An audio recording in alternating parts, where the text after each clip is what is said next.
Hello, my name is James Downey, and this is Amanda Dolphin from Junion Homestead.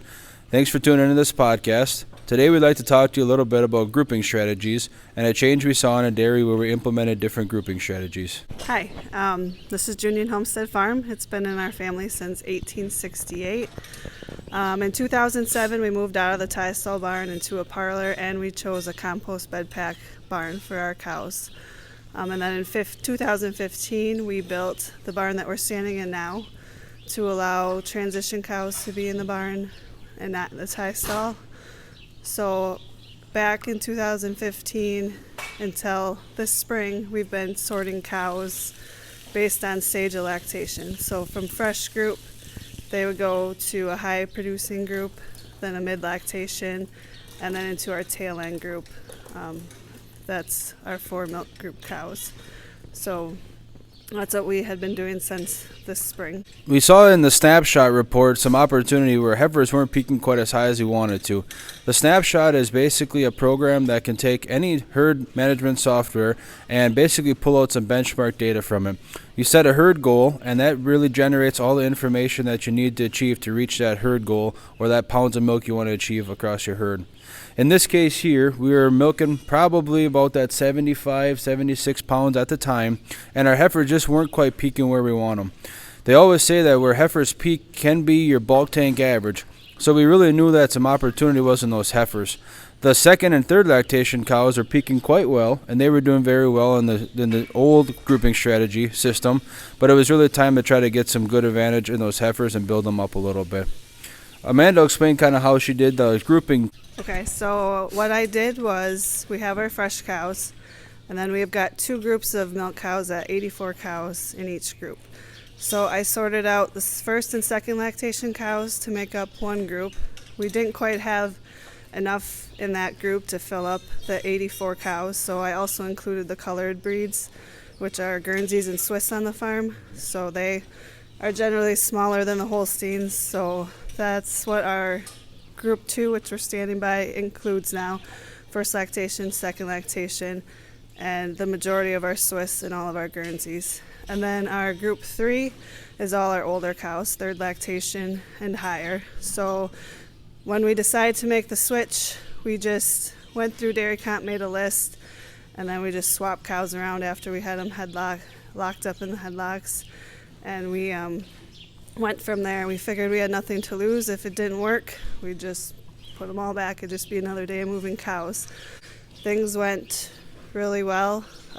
There's a couple things we didn't think of.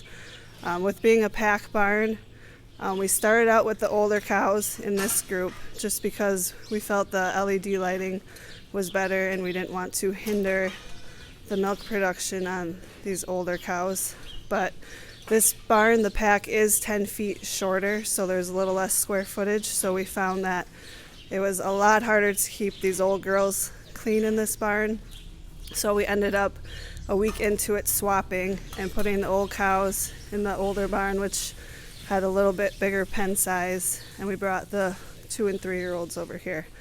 One other thing we didn't think of that was a challenge at first, we just had to learn how to handle the cows a little different, was loading the parlor. The holding area is tight when we had those 84 cows all up at the parlor at once. So we didn't really think of it. When you have your 2-year-olds or smaller, you got your old cows all mixed together, it kind of averaged out and we got them in there. But now with all the old cows in one group, it's a little bit of a struggle to get them in, but we've just learned to we put gates on the end of the return lanes so we can hold a group of cows. Once they leave the parlor, they can stay there, and then we can fit the rest of the cows in. So those are just 2 things that we learned with the switch. Amanda made a good point that there really wasn't much to lose, and we wanted to give it a chance.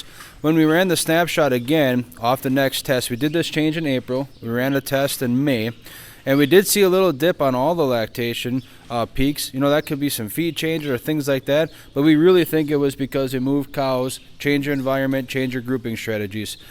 all the time there seems to be more research done on how cows work together and their social habits and their hierarchy, and we really just feel that that had to get reordered and such. It was really on the July test where we saw a very good increase in those heifer peaks, and since then we've been up certainly mid-80s to even 90 or so pounds of milk ever since then. So we really feel it made a big difference. As far as feed costs, afterwards we broke feed costs out, and it really wasn't any extra feed costs feeding these girls in pen 2 here a little higher energy diet. Basically, we wanted to give them a little bit more energy to make milk, but also still grow.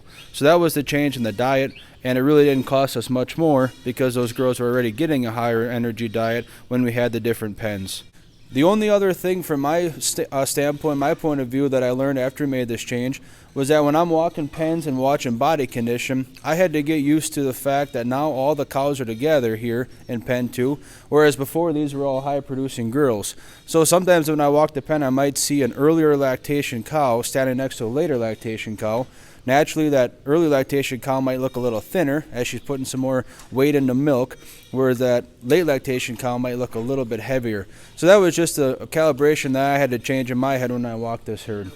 Same with us. We're used to like breeding most of the cows here, and then group 3 used to be like all the pregnant cows. So it was an adjustment, for herd checks and moving cows that way. But we got her down path now.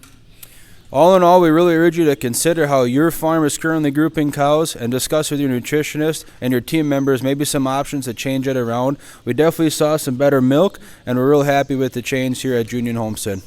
If you have any more questions, please reach out to your CP nutritionist. We'd be happy to help. Thanks for watching and have a great day.